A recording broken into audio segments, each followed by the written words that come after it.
There's a photograph that changed everything.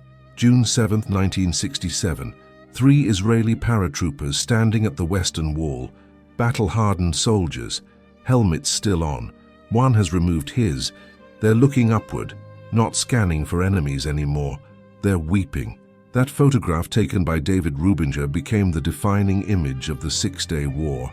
But what most people don't know is this. Those soldiers had to ask a Palestinian man for directions. They didn't know where the wall was. Jews hadn't been allowed in that part of Jerusalem for 19 years. Here's what makes this historically extraordinary. When those paratroopers reached the Western Wall, they weren't just ending a 19-year Jordanian occupation, they were ending something that began 2,553 years earlier. Hold that number. 2,553 years. It's going to matter. In 586 BC, a Babylonian king named Nebuchadnezzar breached Jerusalem's walls and dragged its people into exile. From that moment until June 7, 1967, Jerusalem was never, not once, under full Jewish sovereignty. Not under Persia, not under Greece, not under Rome, not under the Crusaders, not under the Ottomans, not under the British, never. And the troubling part is this. Both events, the Babylonian conquest and the 1967 recapture, were predicted in the same prophetic framework. So the question becomes unavoidable. Did ancient scripture outline a specific period of Gentile dominion over Jerusalem, with a beginning, a progression, and an end? And if that end came in 1967, what does that mean for the generation living in its aftermath? To understand this, we need to connect two texts that are rarely studied together. One is from Daniel chapter 2, written in Babylon around 603 BC. The other is from Luke chapter 21, spoken by Jesus around 33 AD. When you lay them side by side, a timeline emerges, a timeline that spans millennia, and that timeline appears to have reached a turning point within living memory. Let me take you back to Babylon. Around 603 BC, King Nebuchadnezzar, the most powerful man on earth at that time, had a dream that terrified him. He woke in cold sweat. The dream had shown him something vast, something terrible, something about the future. He couldn't remember the details when he woke. The images had faded, but the feeling remained, a sense that he had glimpsed something of cosmic significance. So he did what any ancient king would do. He summoned his advisors, the magicians, enchanters, sorcerers, and astrologers of Babylon, the wisest men in the greatest empire on earth, and he made an impossible demand. Tell me both the dream and its interpretation. If you cannot, you will be torn limb from limb, and your houses will be turned into rubble. They protested. No king has ever asked such a thing. Tell us the dream and we'll interpret it. Nebuchadnezzar refused. He knew if he told them the dream, they could fabricate any interpretation, but if they could reveal the dream itself, their interpretation would be trustworthy. They couldn't do it. No one could. The king issued the execution order. All the wise men of Babylon, including Daniel and his friends, were to be killed. Until a Jewish exile named Daniel stepped forward and asked for time. He went to his house. He and his friends prayed through the night, and God revealed the mystery. The next morning, Daniel stood before the most powerful man in the world and said, "There is a God in heaven who reveals mysteries. He has shown King Nebuchadnezzar what will happen in the latter days." And then he told the king exactly what he had dreamed. Nebuchadnezzar had seen a colossal statue, terrifying, brilliant, enormous, standing before him in the night vision like a monument to human power. Its head was made of gold, gleaming, magnificent. Its chest and arms were silver, impressive but less valuable. Its belly and thighs were bronze, strong but common. Its legs were iron, powerful but cold. And its feet, this is critical, were a mixture of iron and clay, strong and weak at the same time, unable to hold together. Daniel's interpretation was precise. You, O king, are the King of kings. The God of heaven has given you dominion and power and might and glory. You are that head of gold. The golden head represented Nebuchadnezzar himself and the Babylonian empire he ruled. After him would come another kingdom, inferior. Daniel identified this as the Medo-Persian Empire that would conquer Babylon in 539 BC. That's the silver, still glorious, but diminished. Then a third kingdom of bronze, Greece under Alexander the Great, who swept through the ancient world in a decade and died at 32, his empire fragmenting into warring successor states. Then a fourth kingdom, strong as iron, that breaks and crushes all others, Rome, the Iron Legs, the empire that would destroy Jerusalem's temple in 70 AD and scatter the Jews across the earth. And finally, a divided kingdom, iron mixed with clay, partly strong and partly brittle, 10 toes, 10 kings, a final form of Gentile government that cannot hold together. But here's the key detail that's often missed. Each of these empires would rule over Israel. Each would control Jerusalem. Babylon took it, Persia held it, Greece conquered it, Rome destroyed it. Mark that. Gold, silver, bronze, iron, iron and clay. 5 stages of Gentile dominion over the holy city. This is the prophetic timeline Jesus was referencing when he spoke of the times of the Gentiles. Remember this structure. We'll trace each stage through history.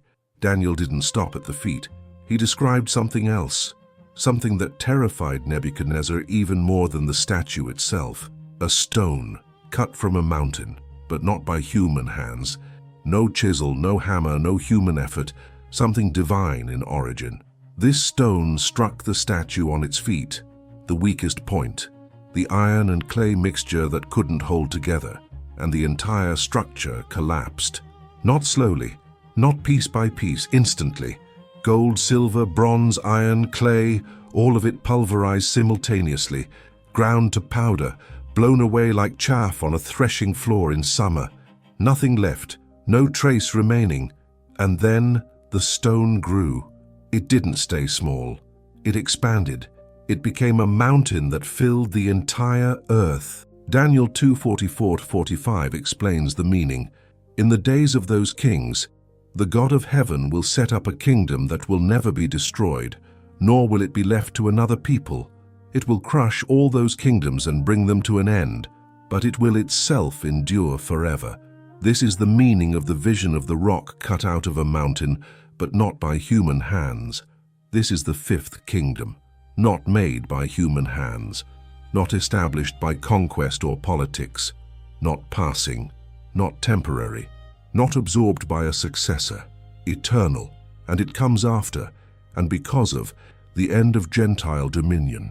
The stone strikes when the statue is at its weakest point, the feet, the final stage, the divided kingdom. Then Gentile rule ends, forever. This is crucial. The stone doesn't strike the head or the chest, it strikes the feet. The timing is specific. You're listening to a prophetic timeline that began in 586 BC, and we're tracing it forward. Keep that starting point fixed in your mind, for it matters more than you might expect. Now fast forward 636 years. Jesus is standing on the Mount of Olives. It's a few days before his crucifixion. His disciples have just commented on the beauty of the temple, the massive stones, the golden decorations, the architectural magnificence that took 46 years to construct. And Jesus responds with words that must have stunned them. As for what you see here, the time will come when not one stone will be left on another. Every one of them will be thrown down. The disciples, shaken, ask him privately, "When will these things happen? And what will be the sign of your coming and of the end of the age?" What follows is the longest recorded prophetic discourse Jesus ever gave. He speaks of false messiahs, wars, earthquakes, famines, persecution, and then he comes to Jerusalem. When you see Jerusalem being surrounded by armies, you will know that its desolation is near, for this is the time of punishment in fulfillment of all that has been written. They will fall by the edge of the sword and be led captive among all nations. And then the critical verse, "And Jerusalem will be trampled by Gentiles until the times of the Gentiles are fulfilled." Luke 21:24. Notice the language, trampled by Gentiles.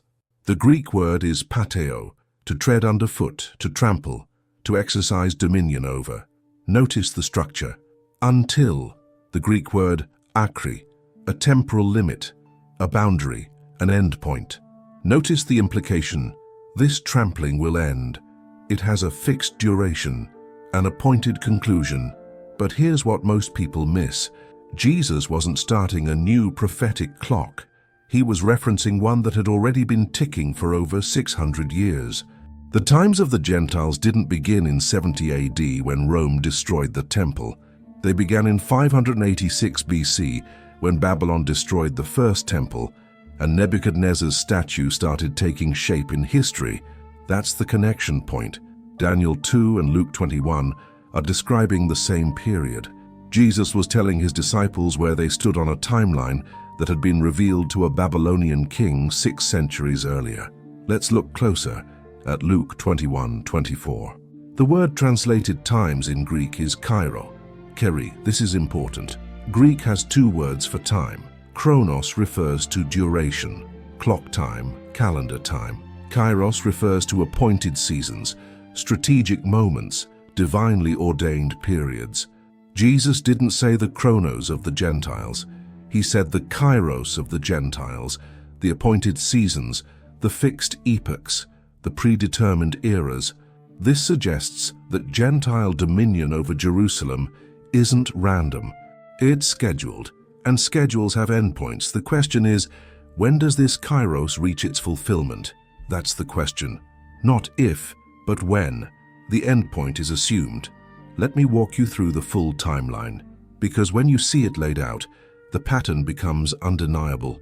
Babylonians 586 to 539 BC, 47 years. They destroyed the first temple, dragged Judah into exile. Jerusalem lay in ruins. Persians 539, 332 BC, 207 years. Cyrus allowed the Jews to return, but Jerusalem remained under Persian sovereignty. Greeks 332, 167 BC, 165 years. Alexander conquered. His successors, the Ptolemies, then the Seleucids, controlled the land. Antiochus Epiphanes desecrated the temple in 167 BC. Hasmonean dynasty, 167 to 63 BC, 104 years. This is the one exception, a brief period of Jewish self-rule, but it ended when Rome arrived. Romans 63 BC, 324 AD, 387 years. Pompey captured Jerusalem in 63 BC. Rome destroyed the Second Temple in 70 AD. Bar Kokhba's revolt was crushed in 135 AD. Jews were banned from the city entirely. Byzantines 324 Fardis 638 AD, 314 years. Christian rule but still Gentile. Arab Caliphates 638-1099 AD, 461 years. Islamic conquest. The Dome of the Rock was built over the Temple Mount. Crusaders 1099, 1187 AD, 88 years. European Christians captured Jerusalem, massacred its inhabitants, then lost it to Saladin. Ayyubids and Mamluks 1187-1517 AD, 330 years. Islamic rule continued. Ottomans 1517-1917 AD, 400 years. 4 centuries under Turkish sovereignty. British Mandate 1917-1948 AD, 31 years. General Allenby entered Jerusalem in 1917, but Jews still didn't govern it. Jordanian occupation of Old City 1948-1967 AD, 19 years. After Israel's independence, Jordan captured East Jerusalem, including the Western Wall. Jews were forbidden to pray there. Then came June 7, 1967.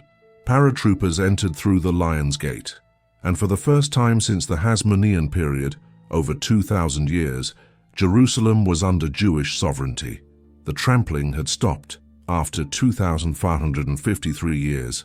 There it is again, the number we started with, from Nebuchadnezzar to Gur's radio transmission.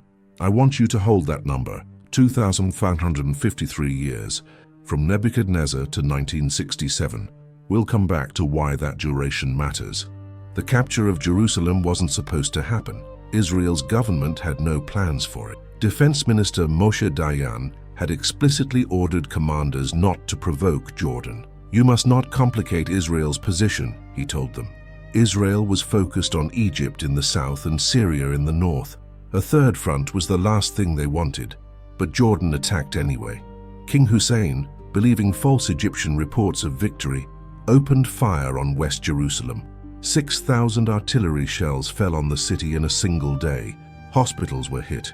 Civilians were wounded. 20 died. Israel had no choice but to respond, and within 48 hours, what no military planner had anticipated became reality. Colonel Mordecai Gur's paratroopers fought through the night at Ammunition Hill, one of the bloodiest battles of the war. 36 Israelis killed, 71 Jordanians, hand-to-hand combat in the trenches, bayonets, grenades at close range. By morning on June 7th, the Jordanian commander had withdrawn. His troops were demoralized. Most of his officers had abandoned their positions. At 10:08 a.m., Gur radioed the historic words, Har Habayit Biadenu, the Temple Mount is in our hands. Rabbi Shlomo Gorin arrived minutes later. He carried a Torah scroll and a shofar, the ram's horn used in Jewish sacred ceremonies, and he blew the shofar at the Western Wall. The first time in nearly 2 millennia under Jewish sovereignty. Battle-hardened men wept openly. Remember what Daniel said, the stone strikes the feet, and then the whole structure falls. What's remarkable is not just that the city was captured, it's that it was never supposed to be. The operation was reactive, not planned, as if history itself was bending toward a predetermined outcome. I need to present the strongest objections to this interpretation, because intellectual honesty demands it. First objection: the Temple Mount is still under Islamic administration. Immediately after the capture, Moshe Dayan made a controversial decision. He handed administrative control of the Temple Mount back to the Jordanian Waqf, the Islamic Trust. Israel maintains security control, but the site itself, the holiest location in Judaism, is administered by Muslims. Jews can visit. They cannot pray there openly. Does this mean Jerusalem is still being trampled? Some scholars say yes. They argue that until the Temple Mount itself is restored to Jewish control, the prophecy remains only partially fulfilled. Revelation 11:2 speaks of the holy city being trampled for 42 months during a future tribulation, suggesting additional trampling yet to come. Second objection: international non-recognition.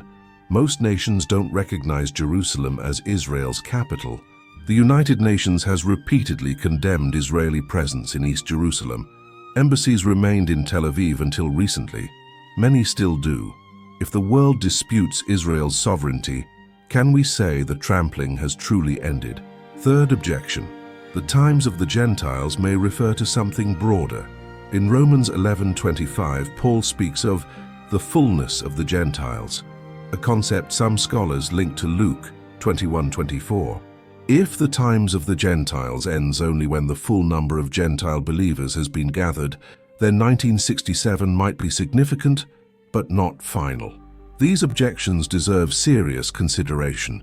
I don't dismiss them, but they don't erase what happened.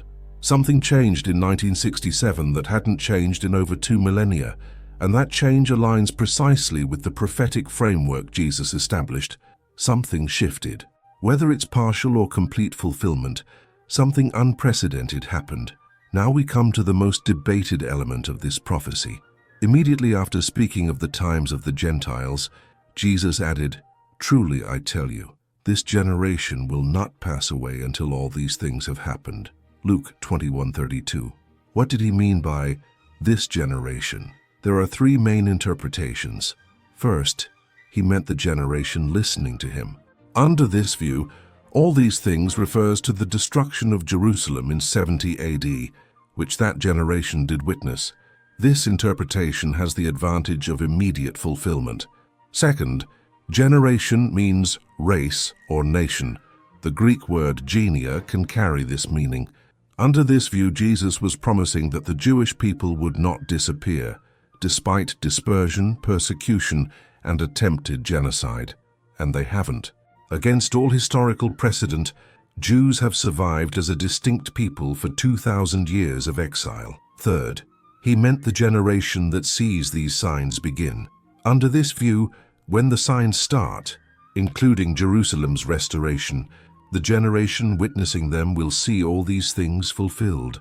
If the third interpretation is correct, and if 1967 marks the beginning of Jerusalem's restoration, then the generation alive in 1967 has prophetic significance. How long is a biblical generation? Psalm 90:10 suggests 70-80 years. Other texts mention 40 years.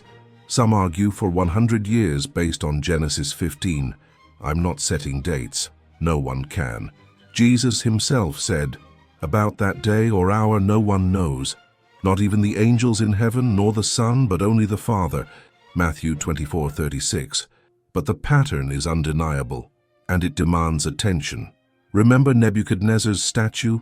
Remember what destroyed it? A stone cut without human hands. That stone represents something, or someone, not of human origin. The early church fathers identified it with Christ and his kingdom. Daniel said this kingdom would be established in the days of those kings, during the era of the divided kingdom, the feet of iron and clay. It would crush all earthly kingdoms, and it would last forever. If the times of the Gentiles are reaching their conclusion, then the stone is approaching. The kingdom Daniel described is near. So what do we do with this? We don't panic, we don't set dates, we don't build bunkers. We pay attention, we prepare spiritually, we live with purpose. Let me close with what Jesus actually said we should do when we see these signs. Because the purpose of prophecy isn't speculation, it's preparation. When these things begin to take place, stand up and lift up your heads, because your redemption is drawing near. Luke 21:28. Stand up. Not cower in a corner, not obsess over dates, not build bunkers. Stand up, lift up your heads, not bow in fear, not fix your eyes on the chaos. Look upward, look forward. Your redemption is drawing near. Jesus then gave a parable to explain his point. Look at the fig tree and all the trees. When they sprout leaves, you can see for yourselves and know that summer is near. Even so, when you see these things happening, you know that the kingdom of God is near. Luke 21:29-31. The signs aren't meant to terrify. They're meant to orient, like spring buds announcing summer. Prophetic markers announce the kingdom. And for those who belong to Christ, the kingdom isn't a threat. It's the fulfillment of every hope. For 2,553 years, Jerusalem was trampled, empire after empire, conqueror after conqueror, Babylonians, Persians, Greeks, Romans, Byzantines, Arabs, Crusaders, Mamluks, Ottomans, British, Jordanians. The longest continuous period of foreign domination any city has ever experienced. But on a June morning in 1967, paratroopers who didn't know the way asked an old man for directions. They were lost in their own holiest city. 19 years of Jordanian separation had erased the path, and they found the wall, and a shofar sounded, and battle-hardened men wept like children, and something that had been true for 2,553 years stopped being true. We're living on this side of that change, the first generation in over 2 millennia that can read Luke 21:24 and say, something shifted. The first generation that can look at Daniel's statue and wonder, how close are we to the feet? The first generation that can ask, is the stone approaching? I don't know how much time remains, neither do you, neither does anyone. Jesus was explicit about that, but I know what Jesus told us to do. Stand up, lift your head. Your redemption draws near. Not fear, hope, not panic, preparation, not speculation. Vigilance, that's the appropriate response. In the next video, we'll examine the connection between Daniel's 70 weeks prophecy and the modern return to Jerusalem. 483 years predicted the first coming of the Messiah. What does the final week predict? And where are we in that sequence? That investigation deserves its own analysis. Coming soon. Peace to you. And one final thought that keeps returning. Those paratroopers in 1967 had to ask for directions. They didn't know the way to their own holiest site. 19 years of separation had erased the path, but they found it. After 2,553 years of Gentile dominion, they found it. Maybe that's the pattern. Even when the way seems lost, the appointed time arrives, and the trampling ends.